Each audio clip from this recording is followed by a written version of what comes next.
Welcome back to What Arty Noobs with General Disturbance. Now this is a Sturmpanzer II, the Tier 4 German SPG, and we're located on the northeast spawn of Karelia, and it's being commanded by MCHammereD. Right, battle about to commence. What can I tell you about the Sturmpanzer II that you haven't heard before? Well, they didn't make that many of them. There was only 12. It was based on the Panzer II or Panzerkampfwagen II Ausführung B chassis. So it was one of the chassis used for the one of the uses of the old obsolete chassis of the Panzer II. They only made 12. They made 7 in 1941 and 5 in 1942. And all of them were lost, supposedly. But actually, one of them turned up in use with the Egyptian army and was used against Israel in the conflicts between those two nations. Apparently, they have very poor technical problems. But it appears... Okay, he's got his first targets, Panzer IIJ. Round out. Oh, he killed him! First shot! Panzer IIJ down. That's the thing about this gun. It's got a 15cm howitzer, which is very powerful. The SIG howitzer. It's very powerful and very, very... When dialed in, it can be absolutely lethal. It can one-shot vehicles at this tier. Okay, that looks as in a lot of trouble. So's that Largo. If he stays there, he is going to get completely wiped out. Round out. Oh, another one-shot kill! Yes, exactly what I pointed out. It can be absolutely lethal. That shell has a lot of punch behind it. Now, what actually happened to the Sturmpanzer II? Well, actually what happened is that because of all the technical problems, they constantly had some in the workshop being worked on and repaired. So the rest of the vehicles were actually wiped out by the British Army in the North African campaign, and a few were captured by the British, and also some were captured in the workshop, still in the state of disrepair and in bits and pieces. So it wasn't really a very successful Arty, and in actual fact, the Sturmpanzer II actually led to the production of the Vespa. Because the Vespa was a much more successful version of an SPG than the Sturmpanzer II. Of course, the Vespa used the Panzer II chassis as well, but it was just a much better Arty, even though it was using only a 10.5cm howitzer. Okay, that Sturmpanzer's moved forward just slightly to avoid that shell. He didn't know that he was doing that, but he moved around the corner to take a shot. Okay, he's got to line the target up. I think he thinks the Stug's still there. He is. Okay, rounds out. Oh, it lands right next to him and splashes him for 74 hit points. He's still there, so he's still going to go for it. He's adjusted his aim just slightly and the Stug's gone. Okay, Panzer IV-H. Dial in and rounds out. He's pushing that wreck. You can see that. Oh, he got him! It was a blind shot kill because he was unsighted at the time he killed him, but you can see the wreck was moving ever so gently as the Panzer IV-H was pushing against it, and it didn't work out too well for him because he just placed the shot behind the vehicle and it wiped out that Panzer IV-H. Okay, now MCHammereD needs to move because there is a Covenanter in our base, or in his base rather, and he needs to get out of the way because that Covenant is close enough to put some rounds into him. And so you can shotgun with this Arty, but it's not so easy. One of the reasons why the Germans had so much problems with the Sturmpanzer II was that it had such a short barrel. They had a very poor mounting, which actually meant the shock, the recoil, was spread across the entire width of the vehicle. And so it was very difficult for the troops to handle this particular Arty. That's why it was spent so much time in the workshops. It's because the recoil was shaking it to pieces. Okay, now the enemy's got a GW in the cap, so MCHammereD's going to have to make his way back a little to get within range to take out that DW. They've only got a one tank, well no, I thought they had a one tank advantage, but no, they've lost that advantage. And the enemy's got one more Arty than they have. Okay, the DW's been ammo racked. He was taken out by the T67. That means the advantage goes back in favour of MCHammereD's team. Now, he needs to decide what he's going to do next.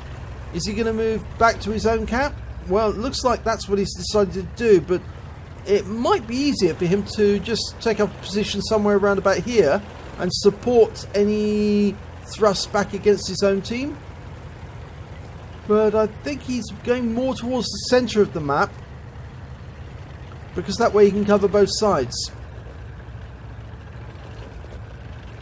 Now they did actually make a version of the Sturmpanzer, the Sturmpanzer Dry, the 3, and this one actually had a Panzer III hull, not a Panzer II. Okay, Sturmpanzer II there, dialing in on him. Almost there. Oh, he's killed before he can get the aim on him. It would have been nice to kill your opposite number. But, okay, he's off again. Oh, another target. It's a Gorilla. It's been located. Now, this is going to probably make the game certain in their favour if they can get this one. Oh, he's taking fire. Round out. That was a bit... Oh, yeah, the round landed to one side, but it didn't matter because the Gorilla had already gone.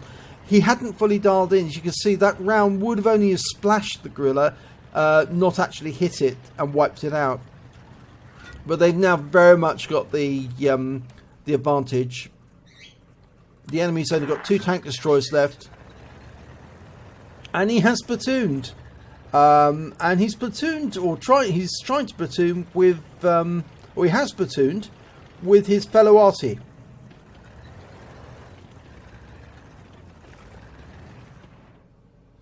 Now his fellow Arty is actually, I think, an M41, but he's only got 2 kills to MCHammereD's 3, so he's going to have to get another one if they're going to get a brothers in arms.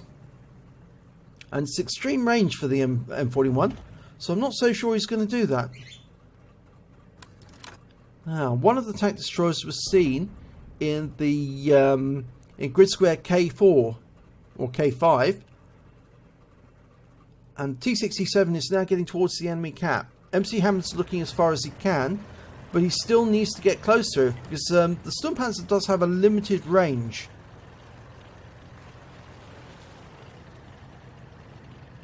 Okay, he's making his way through the swamp area. There's the Gorilla. Okay, right, now. In fact, there's 2 targets. Dial in on the Gorilla. Okay, the Marder's gone down. Right, the Gorilla's taking fire. He fires a round in. Oh, that was from the M41. He did get him. That means they both got 3. They both qualify for the brothers in arms if they can both stay alive until the end of the battle. And they don't know where that last tank destroyer is. Now, what sort of tank destroyer is it? Well, I think we can have a quick check. It's a 60 GFT. Ooh, now that's quite a nasty little tank destroyer. And MCHammereD stopped in the marsh. He's typing something. Oh, there he is. Okay, he's been located. He's within range. Dialing in.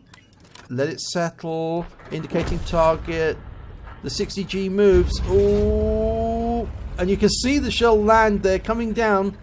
And there's the M41 shell coming in as well. And he did. Oh, he stunned the 60G. He did stun him. And the 60G is taking fire. But he's firing back. And he's a very nasty little tank destroyer, that 60G. Oh, and he killed the... oh, that's awkward. He just killed the T28. Who was capping. Now, can MCHammereD get him? Work out where he's going to be. He's not fully dialed in, but... that won't really matter too much. He fires his round out. Lands, but no joy. He is getting so close to the cap now. He's getting within gun range of the 60 GFT. So, you know, this is going to be very awkward because all he's got is a Sav M43 as the tank destroyer, and rather that Sav is just in grid square J6. That was another round coming in from the M41. Now MCHammereD's saying to the M43, go spot. I won't repeat what else he was saying. And the looks is saying he is AFK. Well, that may be so. If he would still act as a sentry, spotting for the team. But if that 60 GFT is doing what I think he's going to be doing, he's just going to be sitting there in the cap, waiting for somebody to come and try and cap, and then take them out one by one as they approach. Which means it looks like MCHammereD is going to have to do the spotting himself, and pray that the M41 can take out the 60 GFT the moment he's been spotted. In circumstances like this, you don't want to actually engage the 60 GFT because it's such a nasty tank destroyer. There he is! Oh, he's been spotted! Oh, now, was he spotted? I'm not sure he was. No, he was! Because that 60 GFT is pulling back to shoot. Oh, he hits him! He hits him! Massive hit! But he's going to get hit himself. Oh! Oh, and the...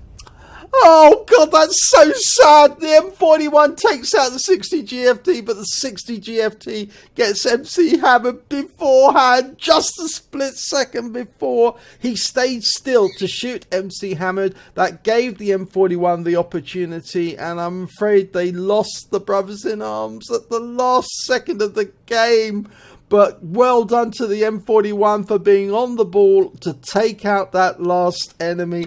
And here's the results. Oh, it's a first-class tanker for MCHammereD in the Sturmpanzer II. He also picked up a bruiser medal for getting at least 5 critical hits, screen incapacitations or module damage. He got 6 in that one. But he didn't get the brothers in arms he was expecting to get, because they both had at least 3 kills. But unfortunately, you have to be alive to get the brothers in arms. And he wasn't at the end of that battle. And I thought when that 60G was backing up, I thought, he did see you. He did see you. He's going to take a shot.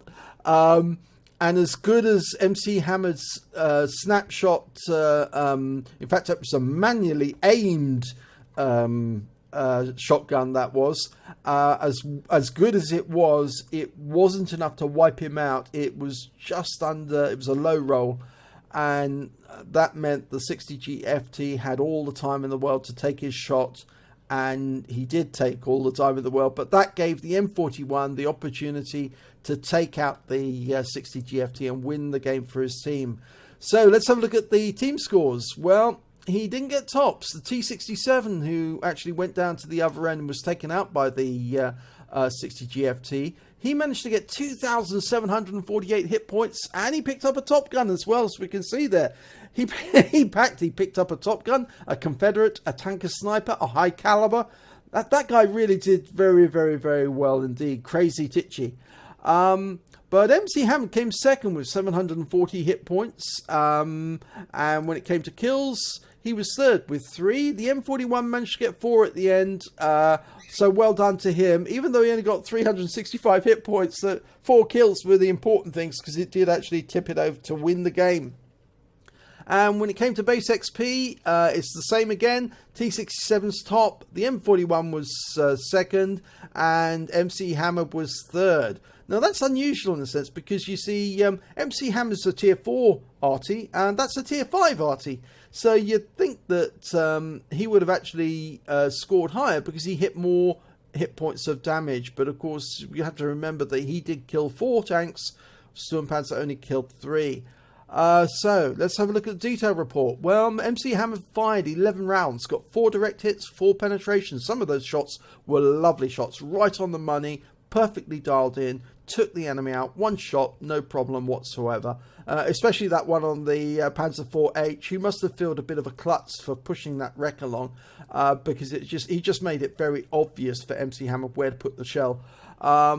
He did 2 splash damage, and he did damage of 740 hit points, of which 557 are at more than 300 meters. Obviously, the difference would be the hit points on the 60G FT, which was fairly close. He did receive 1 hit and 1 penetration. That was from the 60G FT. He damaged 5 of the enemy, but killed 3 of them, and he did damage assistance of 232 hit points and caused 1 stun. On a premium account, he earned 21,890 credits, and he got 10,000 credits for personal missions payout because he completed the mission. And after repair and ammunition resupply, he was left with 26,420 credits. He received 834 XP, but it was times 3 for the first victory of the day, and he got a personal missions payout of 417 as well. So his grand total came to 2,919, which is a very nice sum. So, good battle. Oh, such a shame at the end, you know, to lose it all at that last moment. If only he'd rolled a little higher on the 60G FT, it would have ended and he would have got a brothers in arms and he would have had 4 kills. But as it is, he won the battle, even though he went over the edge and was wiped out in the process. Even though he did that, he still won the game, and what's more important, it was a very tense battle right at the end. So well done, MCHammereD. If you enjoyed this replay, please give it a like and do subscribe to our channel, and hopefully it'll be your replay that I'll be featuring in our very next video.